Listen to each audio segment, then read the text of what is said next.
On va dire que c'est pas typique montagnard, quoi. Quand on a goûté aux arcs, on n'a pas envie d'aller ailleurs. C'est pas que je trouve pas ça très beau, mais il n'y a pas grand-chose. C'est réduit à 3-4 gros établissements. Et je disais toujours à mon père, j'ai dit, si un jour une station se fait, elle se fera là. Dans certains quartiers... Immeubles vétustes et insalubres. Un ensemble urbain. Magnifique. On craint une pollution nouvelle. 120 logements ont été démolis. Depuis 13 ans, on a fait pétition sur pétition. Vous avez qu'à laisser tel que c'était, c'est de l'argent foutu en l'air. Le pont sera terminé dans moins de 2 ans. C'est fini, c'est une page qui va être tournée. Il n'y a jamais eu aucune concertation. Tous les dysfonctionnements de la société urbaine. Besoin de renouveau. Comment savoir si une station de ski est réussie ?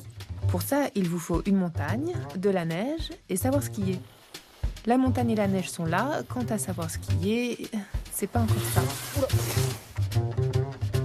Tous les hivers, 250 000 skieurs viennent descendre les 243 pistes des Arcs.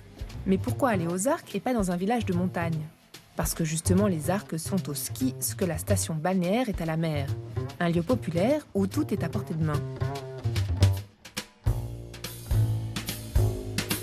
La station a été inaugurée en décembre 1968. Elle est le fruit de la rencontre entre ces deux personnes. Un promoteur, Roger Godineau, et un guide de haute montagne, Robert Blanc. Avant tout le monde, Robert Blanc avait rêvé une station à cet endroit.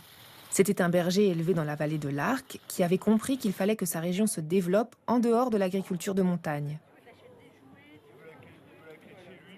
Quand on se retrouvait le soir de Noël, la fille et le frère du fondateur.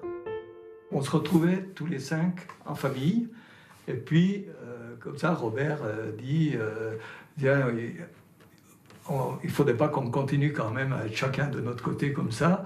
Pourquoi on ne ferait pas une station chez nous ? J'ai constaté qu'en 1958, il y avait 1 million de skieurs en France. Il y avait 100 000 skieurs en France en 58, excusez-moi.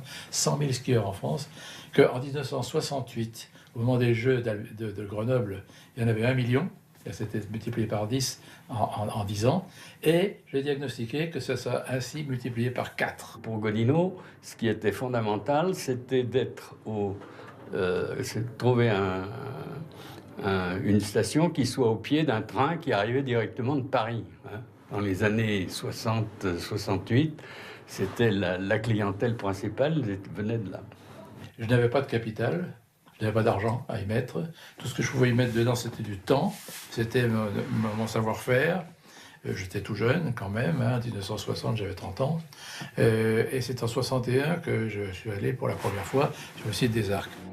À cette époque-là, le site était occupé par une centaine de chalets d'alpage et une multitude de petites parcelles appartenant aux habitants des communes voisines. En été, certains venaient avec du bétail, et puis d'autres se servaient de leur chalet comme résidence secondaire. L'hiver, il ne se passait rien. L'activité économique était pratiquement au point mort. En 1962, le projet est enfin lancé. 2 communes voisines vont fusionner, Hauteville-Gondon et Bourg-Saint-Maurice. Une a le terrain et pas d'argent, l'autre, très peu de terrain, mais plus de moyens. En 1964, le projet est bien engagé. Mais le responsable de l'aménagement du territoire, venu de Paris, annonce une mauvaise nouvelle qui va compliquer les choses pour plusieurs années. L'ancien maire s'en souvient encore. Il a dit, messieurs les maires, messieurs les personnes ici présentes, sachez que vous ne donnerez jamais le premier coup de pioche à la construction de la station tant que vous n'aurez pas la maîtrise foncière totale. Ne resterait-il qu'un terrain à acheter, il faut que vous l'achetiez ou l'expropriez. On est en 1960, 61, 62, 63, c'est 4-5 années de gestation qui sont après en plus compliquées par la période des expropriations qui intervient à partir de 1965 jusqu'aux 10 années qui ont suivi par la suite, quoi. Par décision municipale, les propriétaires sont obligés de vendre. Certains chalets seront détruits, la population est traumatisée, les jalousies et les querelles divisent les villageois. Non, c'est ce qui a été le plus dur, ça, le plus difficile. Parce que là, on a perdu des copains, automatiquement. Ouais. Parce que, pourquoi on expropriait? Parce que Robert était revenu de Courchevel et puis avait lancé le maire là-dessus, et ainsi de suite. C'était de notre faute, quoi. C'était de la faute de la famille Blanc. Sur les 300 propriétaires qui sont concernés par l'expropriation, 150 refusent totalement les conditions. La résistance s'organise, elle symbolise la révolte du petit paysan contre le grand promoteur, la paysannerie contre la ville, le foncier contre l'immobilier. Quelque part, on nous volait nos terres, on nous volait nos forêts, nos bâtiments. La fille d'exproprié. Il était donc le président d'une association qui s'appelait les Défenses des montagnes de l'Arc, avec donc d'autres résidents d'autres villes. Ils avaient monté cette association pour défendre les propriétaires. On n'était pas contre. On aurait voulu qu'on ait plus de place dans cette nouvelle station, quoi. C'était s'approprier en fait des terres et c'était à moindre coût. Et je pense que c'est ça qui faisait que les gens se sont battus. Surtout ils se sentaient spoliés. Au fond d'eux, ils étaient d'accord, mais pas à ces conditions-là. Certainement pas. Il n'y avait pas de discussion possible. Voilà. Même pour faire la route, puisqu'il n'y avait pas de route pour monter aux Arcs, bientôt les bulldozers étaient là, alors que les gens n'avaient pas encore donné leur accord. Donc c'était un peu violent, quoi. Il faut savoir quand même que cette affaire est allée jusqu'au Conseil d'État.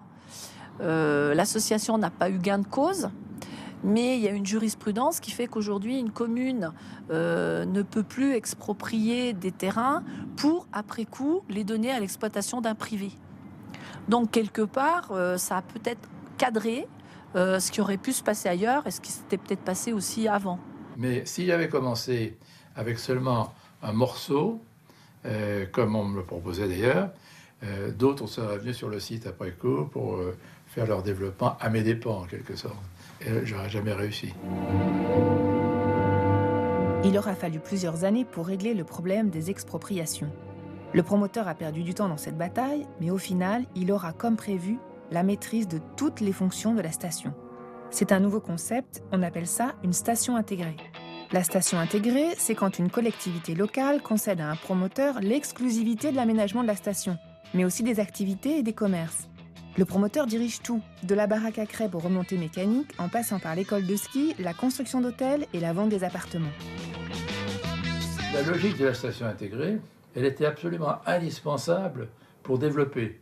Et pour que ça puisse se développer de façon cohérente, il fallait que tous les morceaux, tous les métiers de la station se développent en même temps et se développent en harmonie.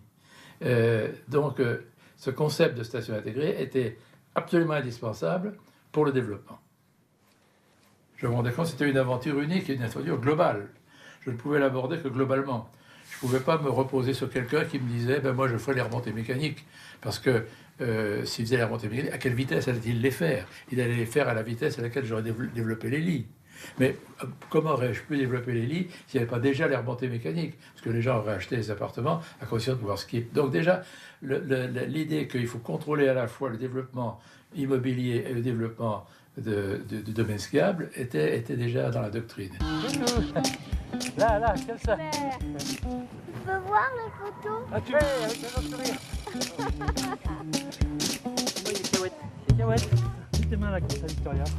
Voilà. La station des Arcs va être construite par tranches successives sur 10 ans. D'abord, les Arcs 1600. Le terrain est difficile car très en pente, mais la route pour la relier à Bourg-Saint-Maurice est très accessible, elle ne comporte que 3 virages. En 1974, Godinot et Blanc inaugurent les Arcs 1800. Et en 1979, au sommet le plus haut, à 2000 mètres d'altitude, les Arcs 2000 voient le jour. Arc 1600, c'est le plus petit projet, donc, et c'est celui sur lequel on a démarré. Et là-dessus, on a fait notre religion architecturale. Je dis souvent, c'était une station laboratoire, avec tous les concepts modernes. Aux Arcs 1600, il y a 4200 lits et 30 commerces. L'architecture se doit d'être innovante et moderne. Le promoteur appelle Charlotte Perriand. Architecte, designer, elle a travaillé avec Le Corbusier. C'est un grand nom de l'architecture mondialement connu. Elle visite le chantier du premier immeuble et donne tout de suite des idées pour l'aménagement intérieur. Et ce qui est remarquable, c'est toujours la simplicité des solutions. À l'image de ce que faisaient les paysans autrefois dans les chalets de montagne. C'était toujours simple. Ça, c'est le module de base. C'est-à-dire qu'ils se répètent dans cet immeuble. Ils sont tous les mêmes. Sauf qu'ils sont, par exemple, celui qui est de l'autre côté, il est en symétrique.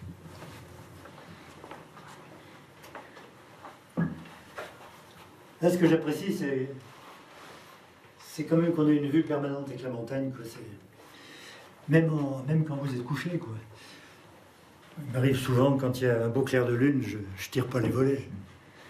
Parce que vous arrivez encore à être dans le paysage, même la nuit, quoi. Vous êtes dans la cuisine, vous êtes dans le séjour.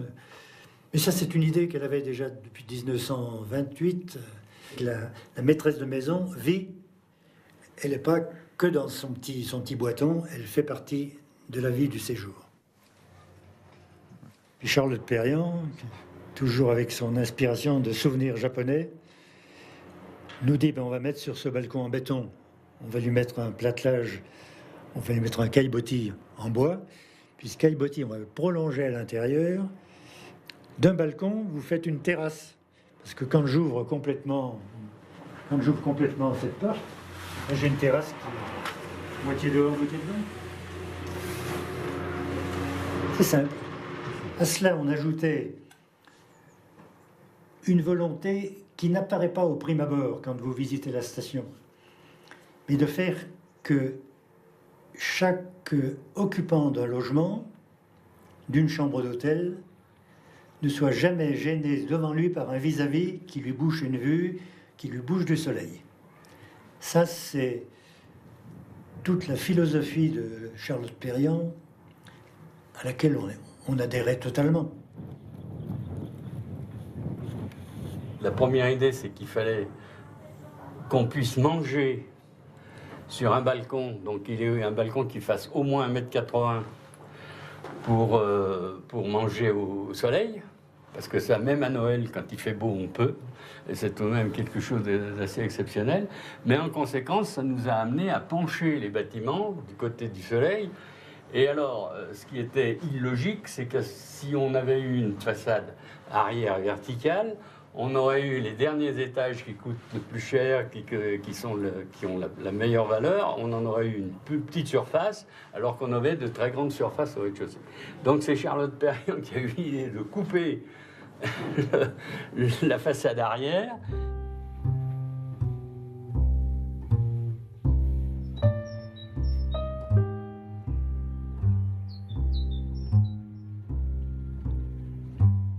Lorsqu'on arrive pour la première fois ici, beaucoup pensent qu'il s'agit là, ces façades vielles, de fantaisie d'architecte, d'élucubration pour se faire remarquer, alors que c'est des choses d'une logique toute bête.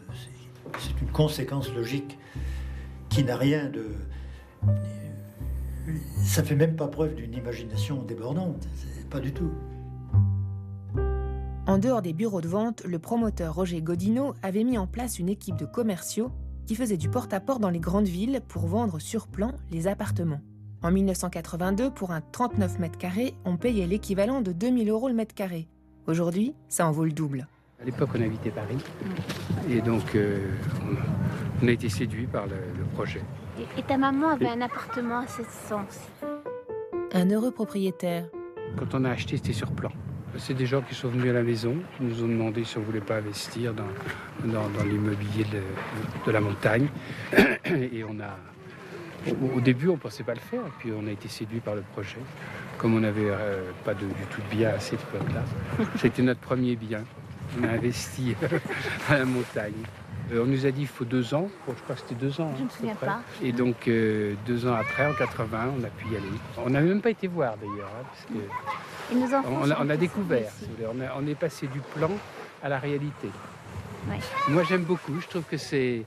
à l'origine, c'est très, très, très original. Hein. Et on a acheté un petit studio, mais en plein sud, au niveau du Pignon. Les appartements sont vraiment très bien conçus. très fonctionnel. Vraiment, c'est très agréable, surtout pour quand on a des enfants. Les gens disent quelquefois que c'est trop que ça ressemble à une prison. C'est carcéral. Carcéral, ce qu'ils disent. Mais bon, nous, on aime beaucoup. Voilà. Mais moi, je trouve que c'est un peu exagéré, parce qu'il y a tellement de lumière.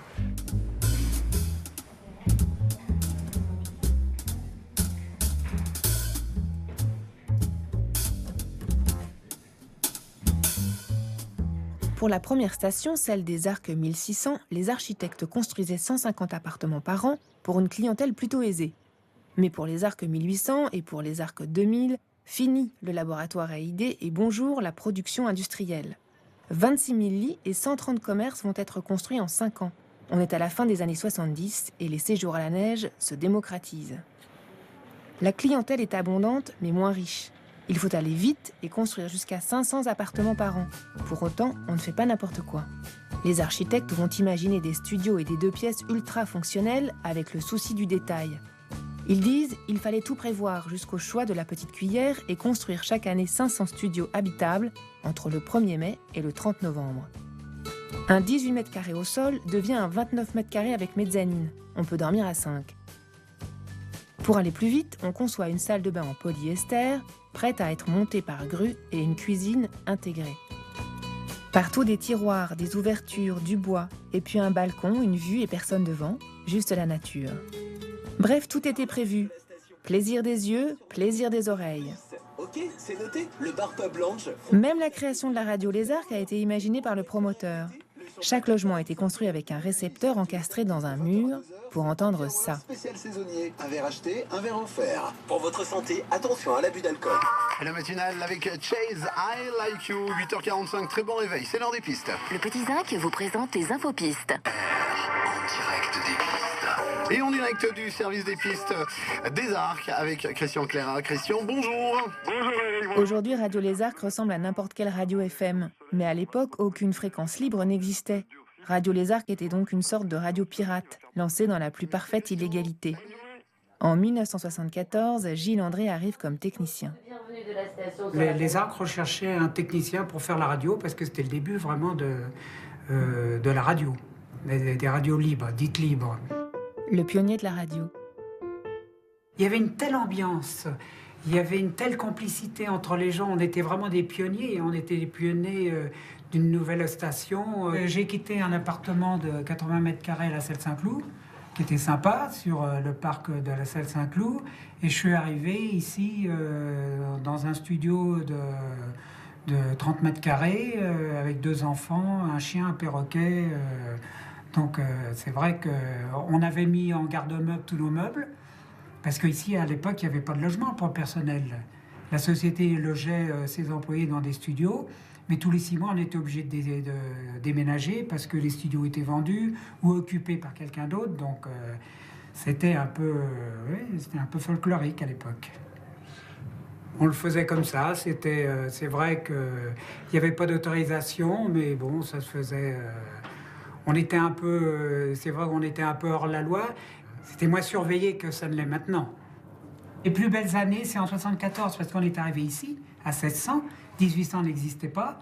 Donc tout se passait ici. C'était noir de monde. C'était une ambiance vraiment fantastique. Aujourd'hui, lundi, du soleil, mais les bons... Les pionniers, on les croise aux Arcs, sans savoir qu'ils en sont. Ils ont vécu le fameux âge d'or, celui des années 70, quand la station était encore assez petite et que tout le monde se connaissait.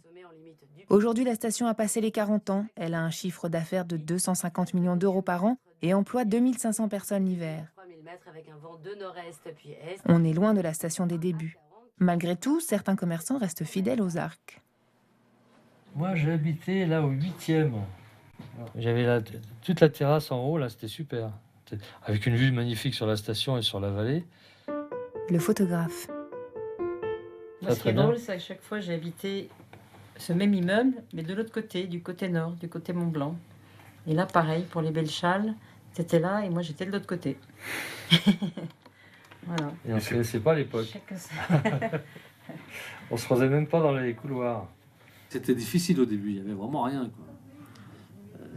Et puis petit à petit, chaque année, un immeuble sortait et il y avait une grosse promotion sur la station. Et on a commencé à en parler et ça a commencé à être connu et on a fait venir des gens. Il y a eu vraiment une grosse promotion, quoi. Et chaque année, ça se développait. C'est ça maintenant qui manque, c'est des plus grandes surfaces. C'est un produit qui convenait parfaitement à l'époque. C'est ces petites surfaces. On venait pour une semaine, on n'avait pas besoin de très grand. Et c'est vrai qu'on pouvait mettre 4 couchages et on dormait très bien, c'était confortable. Alors que maintenant, avec les nouvelles générations, les gens veulent plus grand. On n'a pas d'antécédent comme un village, bon, je vais dire n'importe quoi, comme Megève par exemple, où il y a ou Val d'Isère, ce sont des villages qui ont existé depuis très très très longtemps. Là, ce sont des villages qui ont été créés. Et ce qui manque peut-être, c'est l'historique et l'âme d'un village. Ouais, mais il y a 40 ans de vie, donc c'est déjà... Oui, mais contrairement à un village, on n'a pas de vieux. Si vous regardez bien, on n'a pas de vieux. Enfin, peut-être nous, ça va commencer. Mais voilà, pour raconter les histoires, finalement, c'est nous les vieux. Les vieux du village. Non, mais tous les gens qui travaillent là partent entre les saisons, donc c'est vrai que on n'est pas là tout le temps. Voilà. Quand la saison se termine, c'est comme le théâtre, le rideau tombe, et à ce coup, il n'y a plus personne, quoi. Ça devient presque une ville morte, une station morte.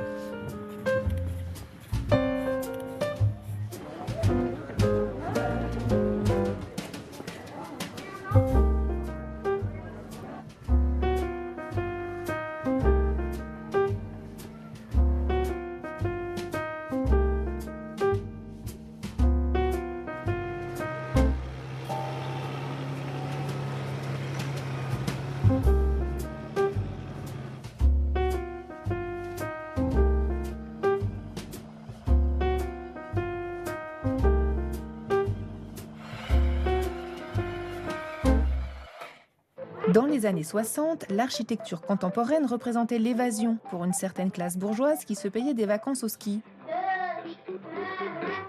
Cette famille vit en ville, dans un habitat urbain traditionnel. Pour eux, les vacances, c'est le monde moderne. L'impression de vivre quelque chose de nouveau et d'être dépaysé par des balcons et de larges baies ouvertes sur le soleil. Une organisation de la vie différente.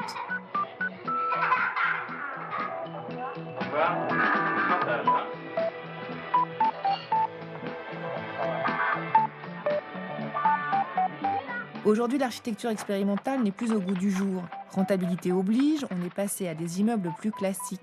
Il a fallu loger chaque skieur dans des studios pas chers.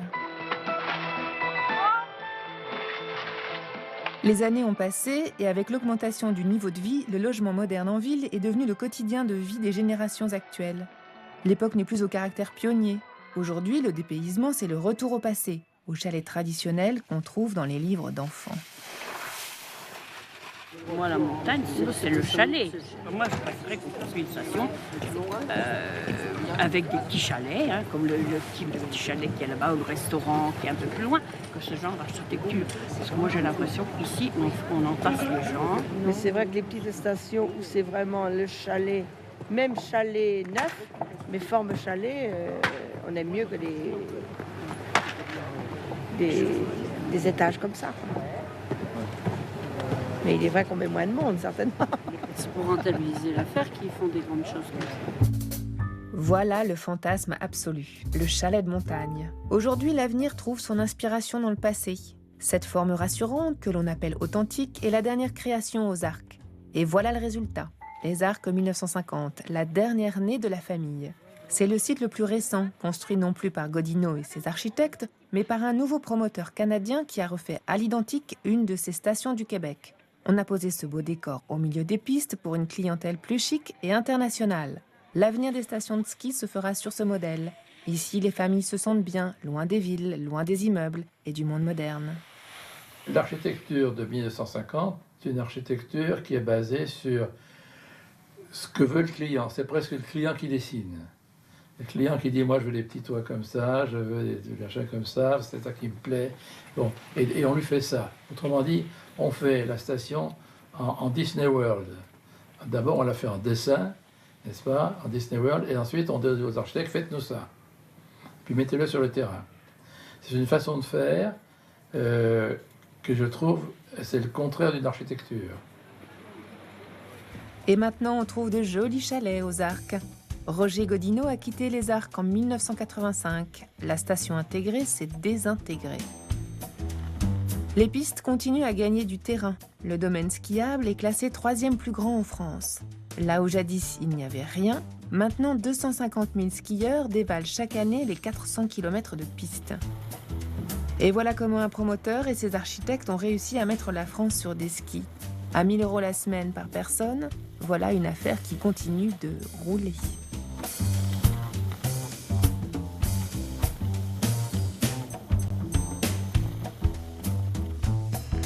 Dans certains quartiers, immeubles vétustes et insalubres, un ensemble urbain magnifique.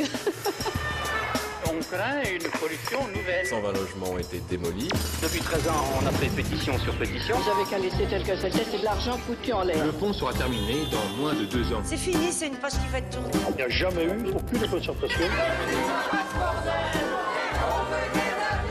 Tous les dysfonctionnements de la société urbaine. Besoin de renouveau.